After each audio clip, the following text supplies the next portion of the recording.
friends, welcome and or welcome back to my channel. My name is Ashley if this is your first time here, and if you are a returning subscriber, thank you so much for your support. I'm so happy with the little community that we are building here. And yeah, let's just hop right into this thing. Today we are going to be talking about writing, which is something that I've kind of been dropping hints here and there that I want to start talking more about on my channel. And like all things in life, we just need to rip the band-aid off and do it. As you can see from the title of this video, we are going to be talking about the things that I learned while writing the first draft of my book. I just thought it would be nice to share the lessons that I learned while walking through my first draft, and hopefully these lessons and tips help you, and if they do, please let me know. So the first tip that I have for you is to just start writing. I know that is probably the most basic tip or lesson learned that I could give, but I have to start here because when I first had the concept of my story, it was in the fall of 2020. Yeah. And when I first started writing this story, it was in the fall of 2021. So from the concept of the idea that came to me to the time that I actually sat down and started developing and writing this story was over a year. And I wish, looking back, that I would have started when I was excited. When the idea first came to me and I was writing down everything and I was just allowing myself to imagine where the story could have gone. So when I started writing, it was November of 2021 during NaNoWriMo, and that time frame in itself is exciting. So you are preparing to write, 50,000 words in 30 days. So that's where my excitement was, and it was more so the excitement towards beating Nano than it was for the story. And don't get me wrong, I still believed in the story. I believed in the idea, which is why I started developing it for NaNoWriMo. But when the concept first came, it was like, oh my gosh, this idea just popped in my head and it felt so clear at the time. I wrote down like a quick little synopsis of like what I felt like the whole story could have been. And I wish I just would have took that excitement. Even if I didn't start like actually writing the story, I wish I just would have kept writing down my ideas and learning more about where I wanted the story to go at that time and how I was feeling then. So I say all that to say this. If you have an idea, take that idea and just begin writing. I'm not saying you have to open up a blank Word document. You can take a notebook. Any place that you can put down your thoughts in your notes app on your phone, just start writing. And the more that you write, the more those ideas will come to you, the more your imagination will open up to the possibilities of the story that you are writing or that you want to write. There is so much room and time for development, which brings me to my next point. So tip number 2, and one of the biggest lessons that I learned during this process, was research, research, research. And let me just put free in front of that. Free research. Utilize it, search for it, read it, use it. And when I say use it, take what resonates with you in that moment and then toss whatever you don't need to the wayside.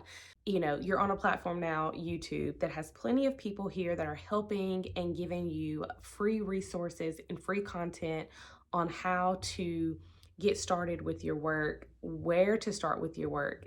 This is not like, I look at writing as I look at raising children. There is no manual for the right way to do it. It's really just being present, putting in the work, and just doing it, really.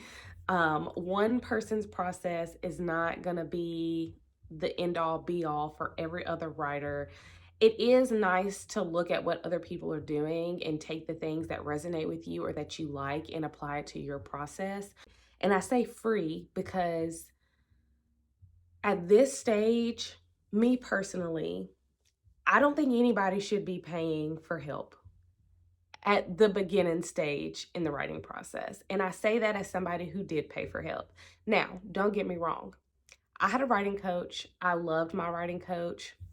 I ended up finding this writing coach because I was at a place that I did not know where to go in my story. I had hit a major roadblock, which we will get to very shortly. And I felt like talking to someone or hiring someone to help me move along was the best decision at the time. But it was also the easiest decision. I feel like if I would have taken the time to research, okay, I'm stuck here. What can I do to get myself out of this? I wouldn't even call it a writer's block because at the time I wasn't writing. It was just like I had half a story and it was like, oh my gosh, what am I going to do with half of a story?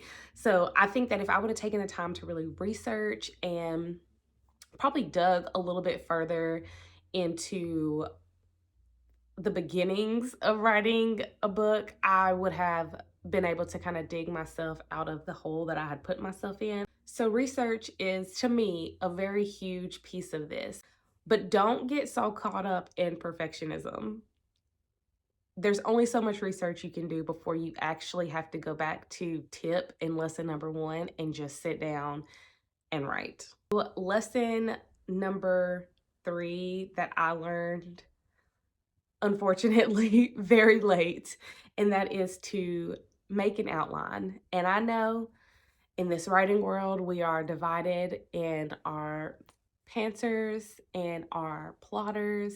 I like to think that I am a happy combination of both pantser and plotter because I do plot, but when I'm actually sitting down writing, I give myself the space and grace to just write whatever's coming at the moment, even if it does not align to where my plot is going. The reason why this is on my tip list is because in the fall of 2021, when I started writing my first draft, I did have about half of my book plotted. And it was literally act one and like half of act two completed. I sat down during Nano, and honestly, having that loose plot and just a summary of what I wanted to happen in each chapter really helped drive my momentum to write because I did not have to I didn't have to sit down every day and think, oh my goodness, what am I going to write today? It was already there. It was a nice little roadmap from point A to B to C. And like the only thing I was thinking about is how I was going to bring the story to life on page. But when I hit that halfway point that I had plotted through, and I had a whole other chunk of my story, the second half of my story that was not finished, that's when I hit my roadblock because I didn't know where I really wanted to go next. I had all these possibilities. I didn't really, like, I knew how I wanted it to end very loosely, but I had nothing left to string my story to the next point to keep it going because I hadn't really thought that far. And while, yes, some people can sit down and just continuously write and just continuously letting the story develop itself without really having a clue where it's going and just letting the story drive them. I personally am not that person. And I have found after I started working with the writing coach, some of the first things that we did was write out the entire outline and really get clear on my character profiles. I felt that it was much easier to write without having to think about what comes next. Even though I had an outline when I started writing my story again, I still allowed myself in the writing process to go with what felt right. So I had my outline, I had a few bullet points and or a summary of things that I wanted to happen in that chapter. But if as I'm writing, I get an idea of, oh my gosh, this would work so much better, I allowed myself to veer to the new idea, but I also found a way to bring that new idea around to the beginning of the next chapter's outline. It was like I took my idea and found a way to thread it back to the original outline so that I still had the ability to keep moving through the ideas that were already solid, very solid in my head. In my experience, the more information that you have up front about your story, the easier the writing will be. Okay, so the next lesson that I learned on my journey to completing my first draft was to not edit myself.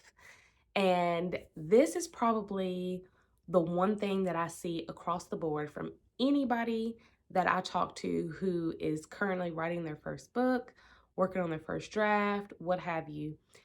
They are editing themselves.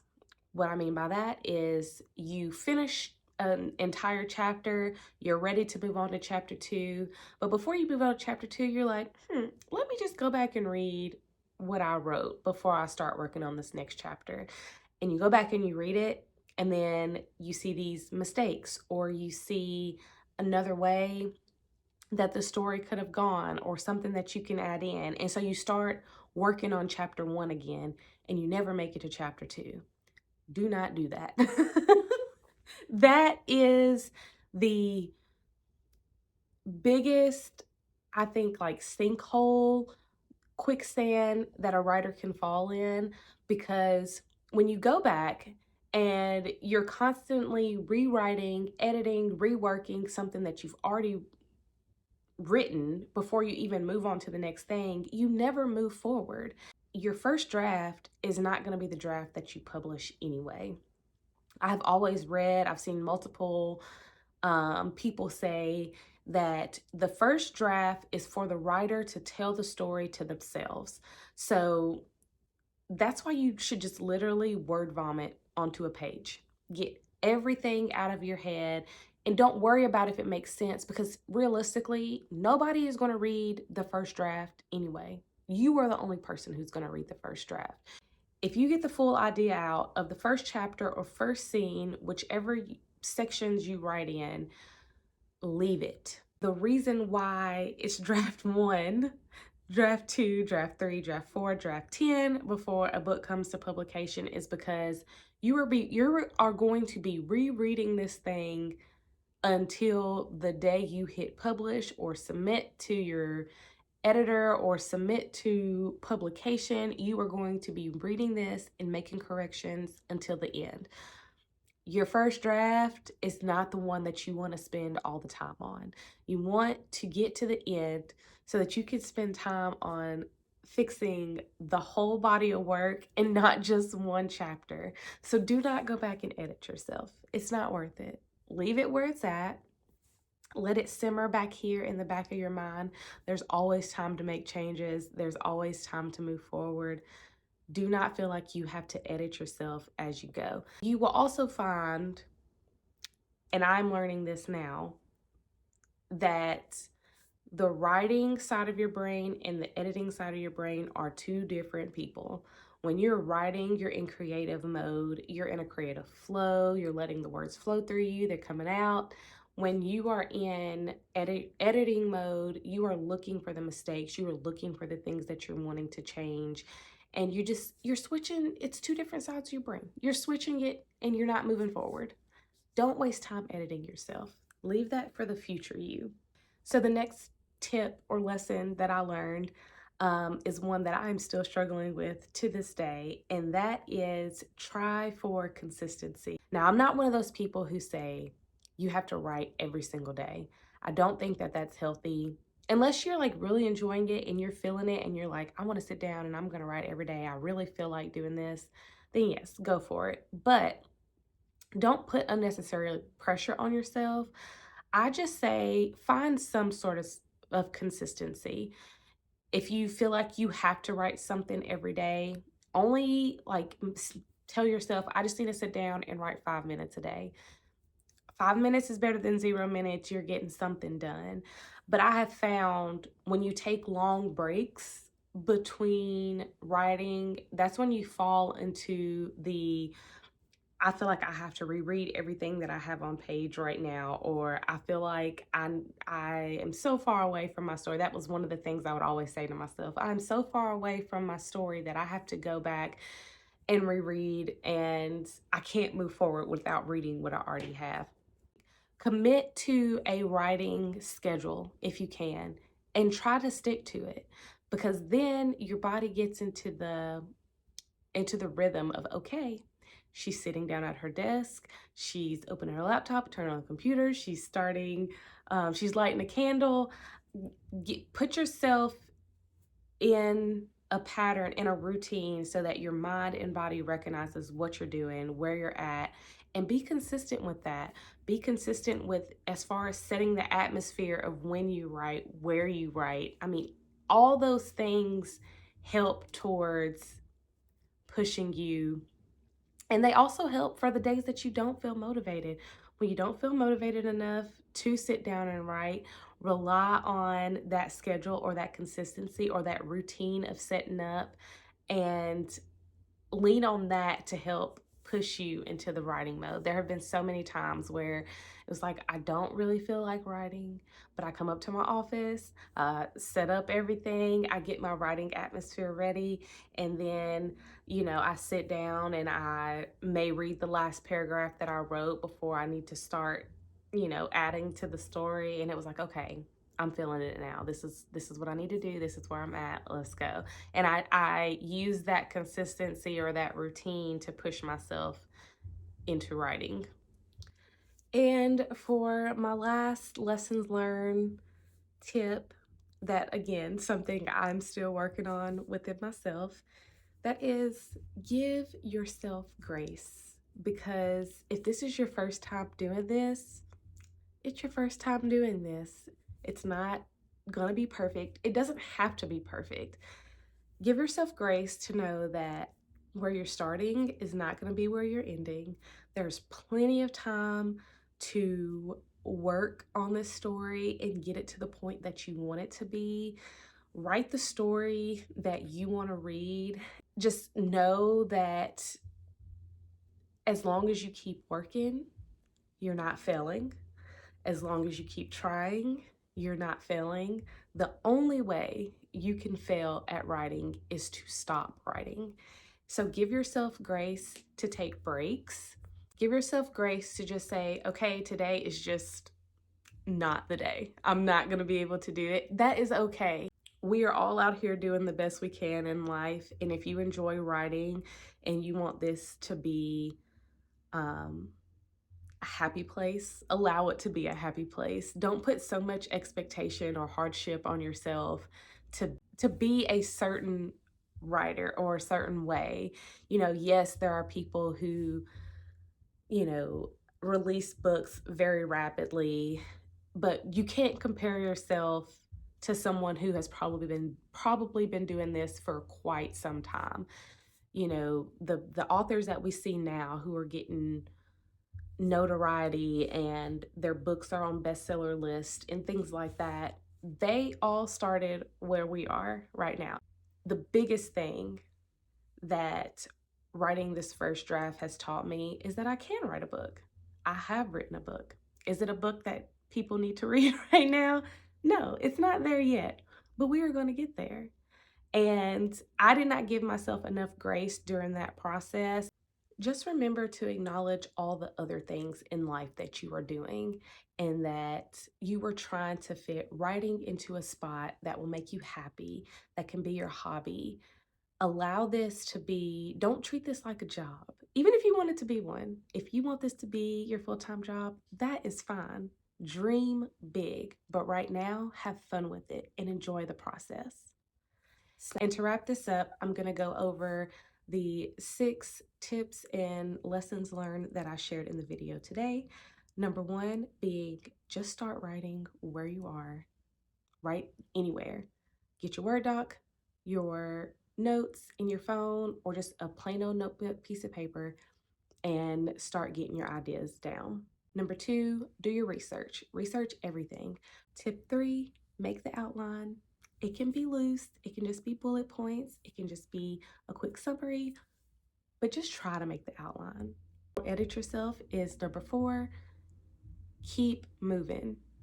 Read it once. Allow yourself to read it once, make small changes, and then when you're done and you're ready to start the next chapter, get to it. Number 5, try for consistency. It can be, 5 minutes a day, 3 days a week, 5 days a week, but just try to find something, even if you have to start with 1 day a week, that I consistently sit down just to see if you even have time for that. And my last tip, give yourself grace. This is your first time. We're all still learning here.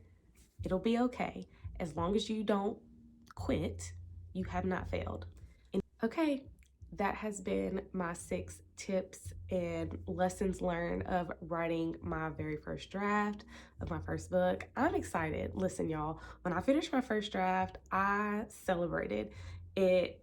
I cried because that was huge. That was, a year and a half of my life that I dedicated to getting this story out of me, and it was not easy. And there were so many days where I just felt like I could not do this, but I did it. I made it to the end, and you can do that too. Trust me. Celebrate the big and the small wins and enjoy the process. You only get to write your very first book one time, and this takes time. It does not happen overnight, but we got this. Okay, if you made it this far in the video, leave a pencil emoji or laptop emoji, like whatever, because we're writing in 2024, okay? That has been all. Thank you all so much for watching. Make sure you like, subscribe, share if you are enjoying my content, and thank you so much for being here. I'll see you in the next one. Bye.